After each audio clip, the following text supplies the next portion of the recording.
See Sandy Munro analyze Tesla Cybertruck suspension setup. A Tesla Cybertruck prototype was left covered on the side of the road a couple of days ago.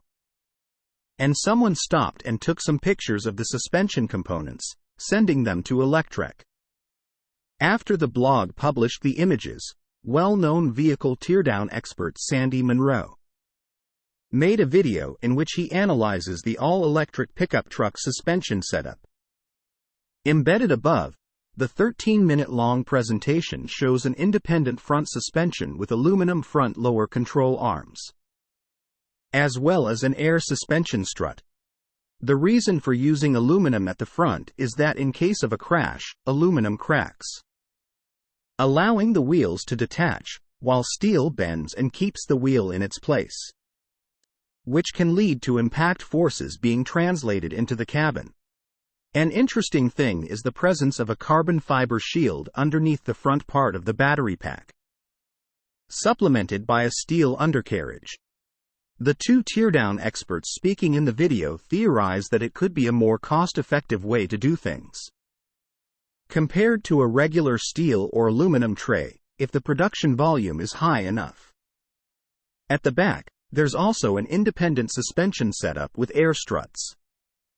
But this time the lower control arms are made out of regular steel.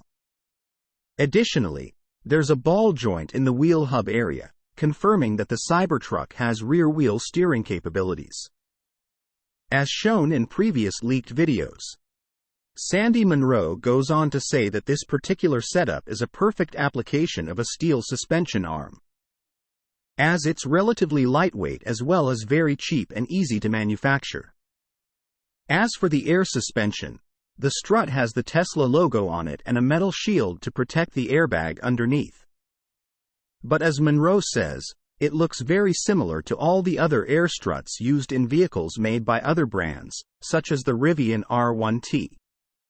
The two presenters say that this particular vehicle is definitely a prototype, seeing how it has some components that aren't off-the-shelf parts, like some machined bits in the front suspension that look like they've been made using a lathe. Plus, it looks like there's a bolt missing along the high-voltage cable channel, and the cables themselves aren't protected with a rugged cover of some sort. All in all, the two say that everything looks pretty conventional and that there's nothing groundbreaking in the suspension setup.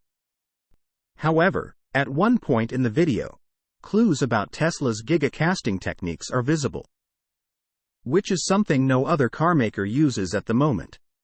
As a reminder, the Austin-based's first ever pickup is expected to debut sometime in the next quarter, possibly in September, with release candidate RC units already being built at the company's Texas Gigafactory. Source: reposted and summarized from Yulia Nistrin at Inside EVS.